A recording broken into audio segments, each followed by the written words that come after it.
नमस्कार, the next time में आप सभी का बहुत बहुत स्वागत है। कुछ देर पहले हमने एक अपडेट दिया था कि 5 जो स्टेट्स हैं वहाँ पर असेंबली इलेक्शंस के चीफ इलेक्शन कमिश्नर जो उसकी घोषणा करने वाले हैं। फिलहाल उसकी घोषणा हो चुकी है। बताना चाहेंगे 5 वो स्टेट्स कौन सी हैं। छत्तीसगढ़ है, मध्य प्रदेश है, मिज़ोरम है, राजस्थान और तेलंगाना है। और जम्मू कश्मीर के लिए क्या कहा, जम्मू कश्मीर के इलेक्शन के लिए जो कि चीफ इलेक्शन कमिश्नर, वो भी आपके समक्ष हम ज़रूर रखेंगे। बताना चाहेंगे आपको कि जो इलेक्शंस की तिथियाँ हैं उसकी घोषणा करते हुए जो कि इलेक्शन कमिश्नर राजीव कुमार, उन्होंने साफ तौर पर कहा है कि किस किस तिथि को जो कि इलेक्शंस होंगे इन 5 राज्यों में। बताना चाहेंगे आपको कि छत्तीसगढ़ की जो अगर बात करें तो 7 नवंबर और 17 नवंबर को यहाँ पर पोल होंगे यानी इलेक्शंस होंगे। मध्य प्रदेश में 17 नवंबर को होंगे, मिज़ोरम में 7 नवंबर को होंगे, राजस्थान में तो यानी 23 नवंबर को होंगे, तेलंगाना में 30 नवंबर को। और रिज़ल्ट की जो घोषणा होगी वो की यानी कि 3 दिसंबर को होगी। ये जो इस समय जो हम आप तक खबर ला रहे हो, और साथ ही साथ जम्मू कश्मीर के बारे में ये कहा chief election commissioner Rajiv Kumar ने। उन्होंने कहा जम्मू कश्मीर में चुनाव का जो भी सही समय होगा ये सुरक्षा को ध्यान में रखते हुए आपको सूचित किया जाएगा। यानी अभी कोई भी लगता है कि इनके दिमाग में कोई भी ऐसी चीज़ नहीं है जिसके चलते जो इनके बयान से लग रहा है कि जम्मू कश्मीर में जल्द इलेक्शन करवाने की इनकी कोई भी संभावना या मंशा हो सकती है। इस बयान से साफ तौर पर लग रहा है कि जिस तरह से chief election commissioner Rajiv Kumar ने कहा है कि जम्मू कश्मीर में चुनाव का जो भी यानी समय तय होगा वो आप यानी हम सुरक्षा को ध्यान में रखते हुए, दिमाग में रखते हुए आपको सूचित कर देंगे। यानी कि जम्मू कश्मीर जैसे संवेदनशील इलाके में अंतर्राष्ट्रीय बैठक यानी G20 की अगर बैठक हो सकती है पूरे सुरक्षा के इंतजामात के दौरान, तो इलेक्शन कराना कोई बड़ी बात नहीं है। तो ये सारे सवाल विपक्षी दल, आम जनता भी पूछ रही है। विपक्षी दल लगातार सत्ता पक्ष को घेरे हुए हैं और ये भी कह रहे हैं कि जब तक भाजपा नहीं चाहेगी तो जम्मू कश्मीर में इलेक्शन की घोषणा नहीं होगी। इसी के चलते आज नजरें थी शायद जम्मू कश्मीर के चीफ इलेक्शन कमिश्नर जो हैं आज जम्मू कश्मीर के इलेक्शनों के बारे में भी कोई घोषणा करेंगे, पर कहीं ना कहीं ये आज भी यानी कि निराशा हाथ लगी है विपक्षी दलों को या आम जनता को। साफ तौर पर राजीव कुमार जो चीफ इलेक्शन कमिश्नर, जिन्होंने 12 बजे प्रेस वार्ता करनी थी और करी भी, और उन्होंने इलेक्शन की जो 5 राज्यों के असेंबली पोल से स्टेट्स के उन्होंने वो उसकी घोषणा भी की तिथियों की।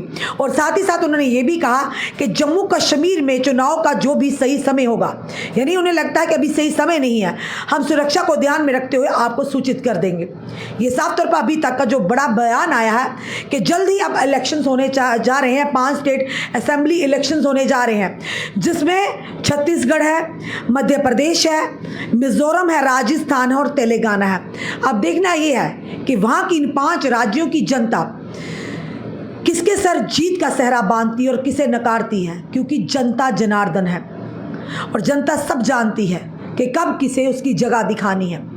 क्योंकि जब जनता परेशानी की आलम में हो, जनता हाहाकार मचा रही हो, जनता का कोई सुनवाई नहीं हो, तो ये एक ही ताकत है जनता के पास, वोट की ताकत।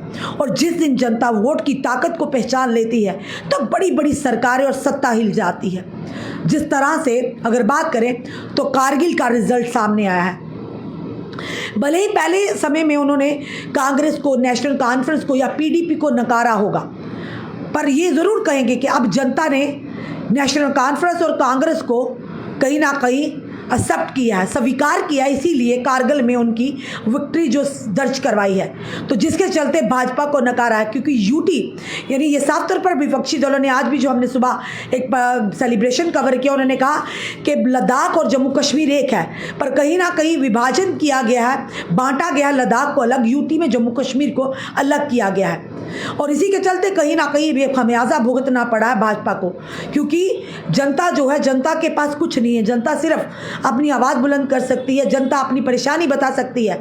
सुनवाई नहीं हो तब भी जनता चिल्लाती रहती है, परेशानियों को लेकर सड़कों पर उतरते रहते हैं। हमारे युवा आम जनता कभी स्मार्ट मीटर को लेकर, कभी प्रॉपर्टी टैक्स को लेकर, कभी पानी को लेकर, कभी बिजली को लेकर, कभी बेरोजगारी को लेकर, कभी महंगाई को लेकर, पर वहीं कभी स्थायी कर्मचारी सड़कों पर है। तो ये उसी का खमियाजा है कि कहीं ना कहीं अब जनता सियासी पार्टियों को अब समझना होगा कि जनता हर एक को मौका देती है। इसी तरह से भारतीय जनता पार्टी को भी, जो भारत की जनता की पार्टी थी, जिसे जनता ने सर माथे पर बिठाया था, सर आंखों पर बिठाया था, तो उसी ने सोचा था कि कहीं ना कहीं इस पार्टी को भी मौका मिलना चाहिए, जो देशभक्त पार्टी खुद को कहती है। तो उसी के चलते जनता ने जब इन्हें सर आंखों पर बिठाया, तो जम्मू कश्मीर के हालात से आप सब वाकिफ़ हैं, हमें कहने की कोई ज़रूरत नहीं है। हमारा काम है आप लोगों की आवाज़ प्रशासन और यहाँ की जो सरकार है, इस समय जो रूलिंग पार्टी है, उसके सामने तक लाना। कई लोग हम पर भी कटाक्ष करते होंगे कि फ़लाँ पार्टी से या फ़लाँ पार्टी, जो सत्य होगा हम वही दिखाएंगे। जो पार्टी अच्छा करती है उसकी भी हम, अगर भाजपा कोई अच्छा कार्य करेगी या नरेंद्र मोदी को अच्छी स्कीम लेकर आते हैं, वो भी हम आपके समक्ष रखते हैं। पर सिर्फ देश के प्रधानमंत्री ही हर घर तो नहीं जा सकते।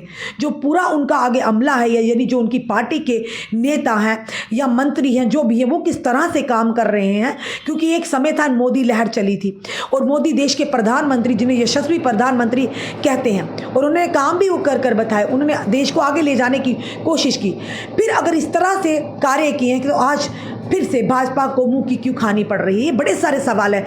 देश के प्रधानमंत्री जी को इसके बारे में सोचना होगा, देश के गृह मंत्री अमित शाह जी को इसके बारे में सोचना होगा। अन्यथा आने वाले समय में जम्मू कश्मीर में जब भी इलेक्शन होंगे, ये ना हो कि करगिल की तरह जम्मू कश्मीर की जनता भी भाजपा को इसी तरह से करारा जवाब दे। फिलहाल ये बड़ी खबर जो आ रही है, बताना चाहेंगे, chief election commissioner Rajiv Kumar ने जो 5 स्टेट असेंबली इलेक्शंस की डेटें, जो तिथियां, उनकी घोषणा कर दी गई है, जिसमें बताना चाहेंगे छत्तीसगढ़, मध्य प्रदेश, मिजोरम, राजस्थान और तेलंगाना। चलिए, समय बड़ा बलवान है, अब जनता पर निर्भर है कि आने वाले समय में जनता किसे अपना प्रतिनिधि चुनती है, जनता किसके सर पर जीत का चेहरा आती है। अब सियासी पार्टियों ने कमर कस ली है। आपका क्या कहना? आप इस वीडियो में अपने कमेंट, अपने सुझाव हमें ज़रूर दीजिए। इस वीडियो को जितना हो सके शेयर कीजिए। जुड़े रहिए ऐसे हमारे साथ अगले अपडेट के लिए। जय हिंद, जय भारत।